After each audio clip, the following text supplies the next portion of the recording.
Hello, beautiful friends. Welcome to my channel. Welcome back if you're returning. Today, we're going to talk about how to create habits that actually stick.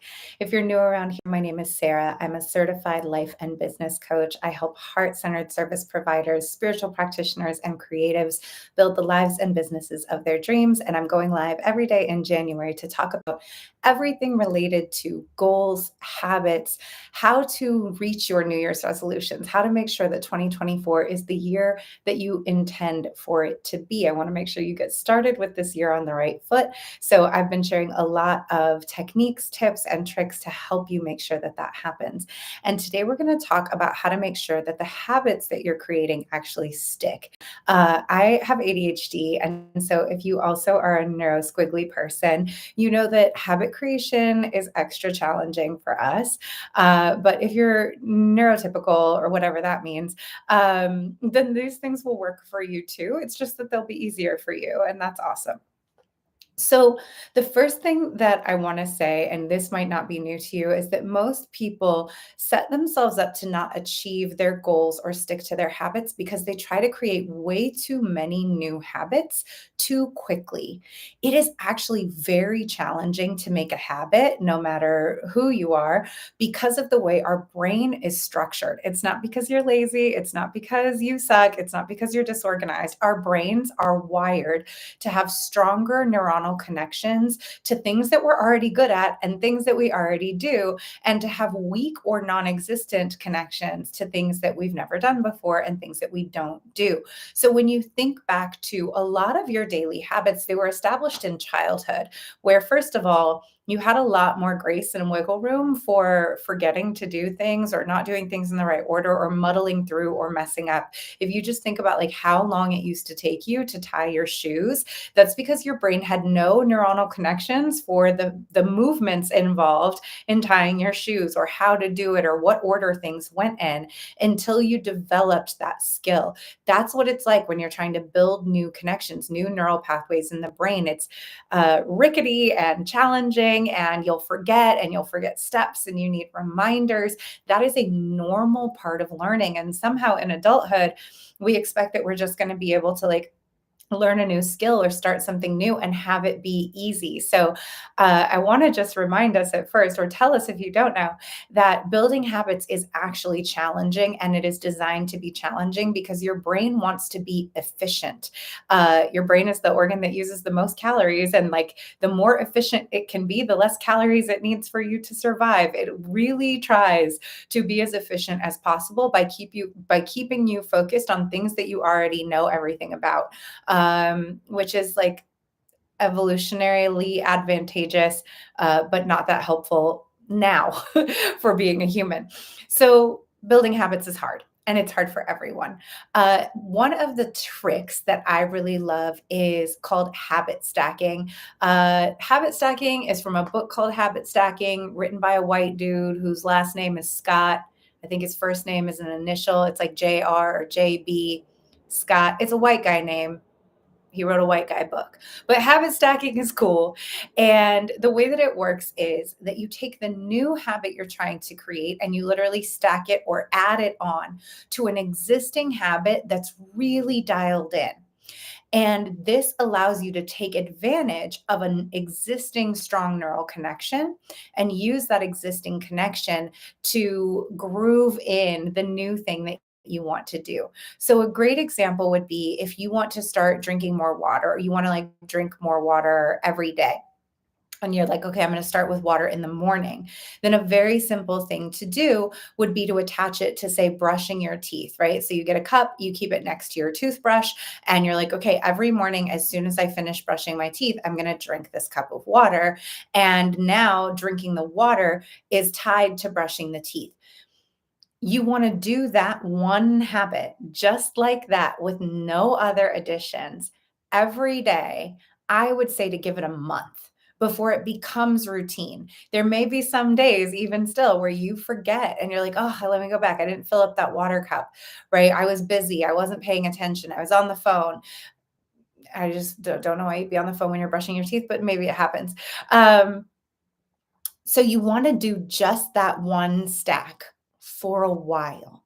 Maybe the water drinking is going to be connected to you drink coffee and you never miss, this was me before, that you never miss going to the coffee pot in the morning and making your coffee. So you put the cup in front of the coffee pot and you say, okay, every morning when I go to the coffee pot, the cup is right there. And while I'm making my coffee, I'm going to chug this glass of water. And that's what I'm going to do every day for 30 days.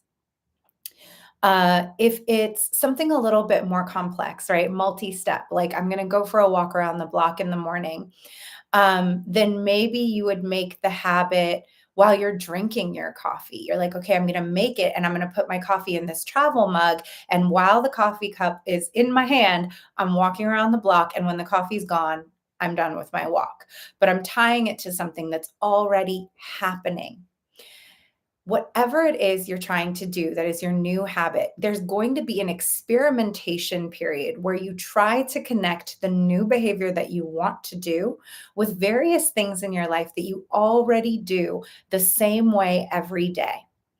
And once you find one that works pretty well, do just that one for at least a month, get it really dialed in, and then start trying to add on the next one. Now, if there's part of you that's like, oh no, I'm not going to change fast enough, the goal is not necessarily to change quickly. The goal is to have your changes last, for your changes to have longevity. And so think about this as a long game. It is no good to you to do a bunch of changing that only lasts a couple weeks. That's not going to help you out long term. What's really going to be beneficial is if you can change some key things gradually and get them really rooted and grooved into the way that you move throughout your life and throughout your day, and then to stick to those things for a longer period of time. And the only way to do that is to build these things until they are a well worn neural connection in your brain. So, yes, it might be a little slower to do one habit change at a time, but that means over a year, you will have made 12 new positive habits. And that's not nothing. That's a lot of habit change to establish over the course of the year. It just won't feel like a radical, full life TV show reveal makeover all at once. It is going to feel gentle. And ultimately, that's what you want. That's what's going to set you up for success. Another thing that I want to share, and this is just a thought that I really like. If you are a creative person, which you probably are if you're here listening to me, and by creative, I mean anything. I'm a dancer, I'm a choreographer, I also write. Maybe you are a poet, maybe you write music, maybe you're a graphic designer, maybe you're a photographer. It doesn't matter what kind of creative person you are, but for creative people, we don't really love routines. We don't really love habits. We don't really love things being rigid. Part of being creative for a lot of us is wanting to be in flow, follow our feelings, follow inspiration, do what feels good. And that's lovely. But here's a reframe for what routines really are that might help. And this, when I first read it many years ago, really changed my life. Twyla Tharp, the choreographer, she wrote a book called The Creative Habit. I highly recommend that book. I read this book, I don't know, maybe in my 20s, and it was really impactful for me. And one of the things that she says in that book is that she really swears by and recommends for all of us the power of rituals. Now, rituals is a fancy and more fun way of saying routines.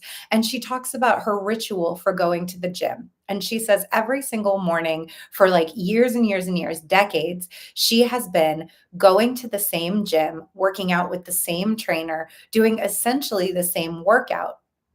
And that every single day she gets up at 5 o'clock in the morning. She lives in New York City. She puts on her workout clothes. She puts on her shoes. She goes outside. She hails a taxi. She goes to her gym. She works out with her trainer, and then her day starts. And she said the ritual is not the workout. The ritual is hailing the taxi.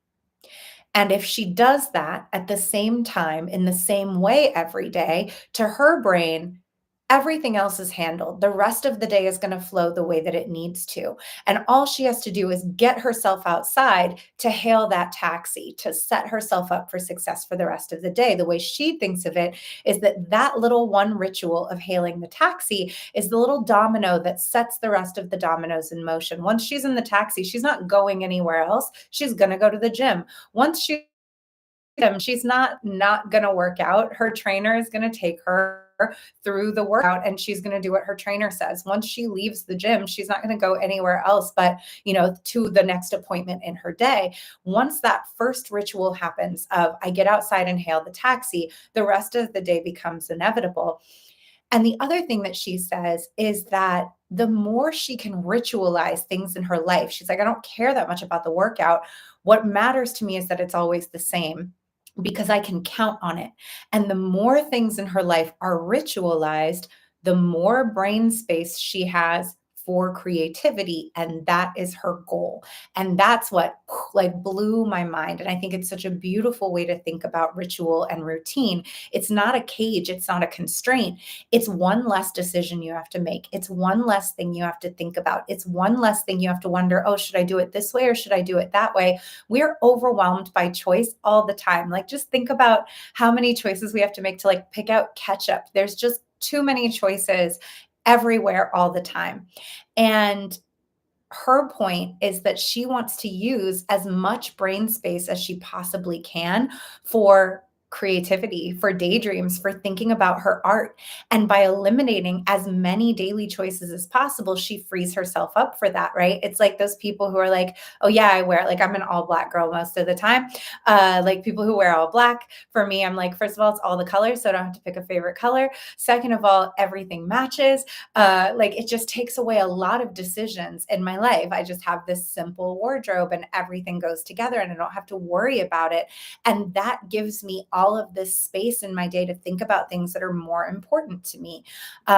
If you're like somebody who can eat the same thing regularly, like, oh yeah, I always eat the same breakfast. I don't have to wonder, what am I going to make for breakfast today? By always doing it the same, I free up that brain space that I get to now use on stuff that I really care about that's really important. I get to think about more creative pursuits and bigger thoughts. And that way of looking at things really helped me change my relationship to routine because I used to be someone who really rebelled against structure, even though it's like what I need and crave so badly, but I didn't like it and I didn't want to. And I love just being like, oh, I just go where the wind takes me. But in reality, that's using a lot of brain power. Having to make independent decisions about what you're going to do in so many areas of your life every single day is brain space that you could be using for the things that really matter to you. And that I think is super profound. So if that helps you kind of reframe your relationship to rituals, routines, habits, getting into some type of structure. There you go. I place that on your altar. Do with it what you will. So create a ritual, create a routine, create a formula that's anchored into something you already do regularly and do one at a time. Make sure it's small and manageable and you stick to it for a month. Now, if you can't stick to it for a month or you're like, wait, Sarah, I tried that, but after a week, I just couldn't stick to it. It's not stuck to the right habit. So that's the experiment part I said. You're going to have to like wiggle around a little bit. Okay, I can't anchor it to brushing my teeth. Can I anchor it to the coffee? Okay, I can't anchor it to the coffee. Can I anchor it to my lunch break at work? Okay, I can't anchor it to my lunch break at work. Can I anchor it to picking my kids up from school? So you may not get 12 new habits because it might take you a month to find a spot that sticks. Once you get into a spot, you want to see if you can keep that going for a month before you add anything new. If you can't, keep maneuvering it until you find a stack that works for you. You can keep going like this also, and you can build a pretty elaborate stack.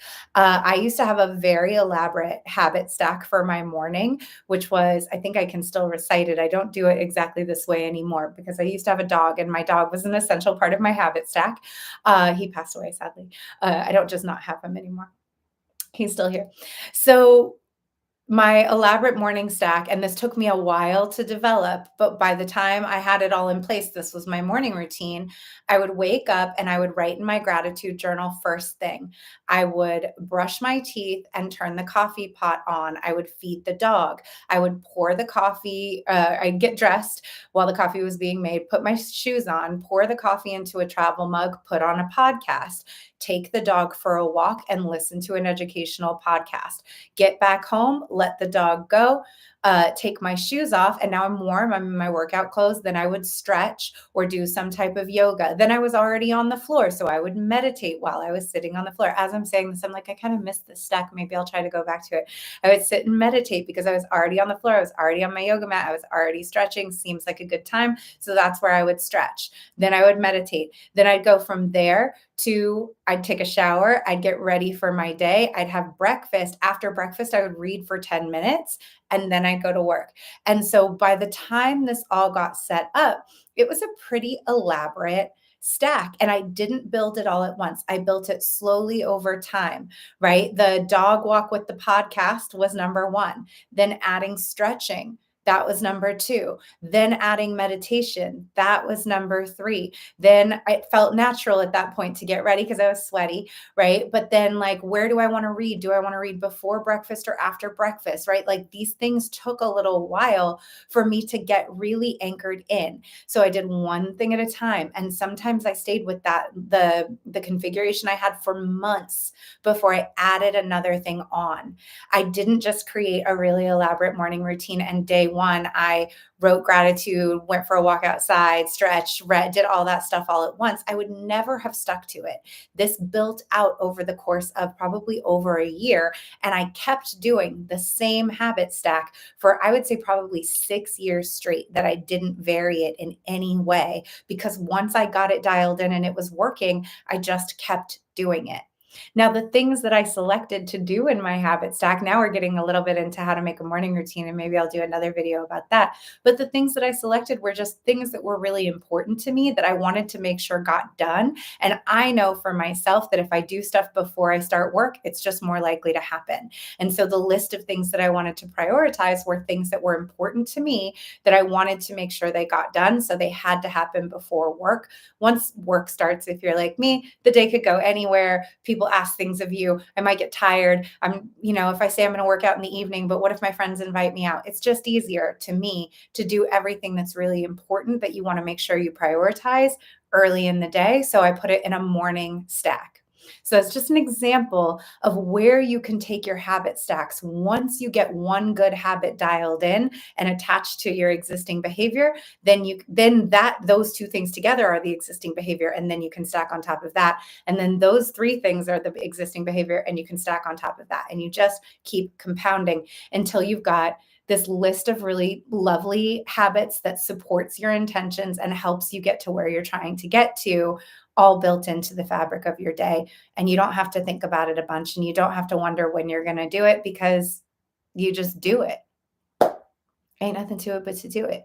All right, that's my video for today. This one was a little chaotic, but I hope that it was helpful. If it was, please leave a comment for me and let me know. I love your comments so much. And if you do want me to make a video about creating a morning routine, or you have specific questions about that, let me know that. I've been loving when people ask me questions or give me requests in the comments. I will most likely make a video to answer it. It just gives me ideas for things to share, and I love that. Make sure while you're there to subscribe to the channel. It really means a lot to me. Thank you so much for being here. Okay, love you. Bye.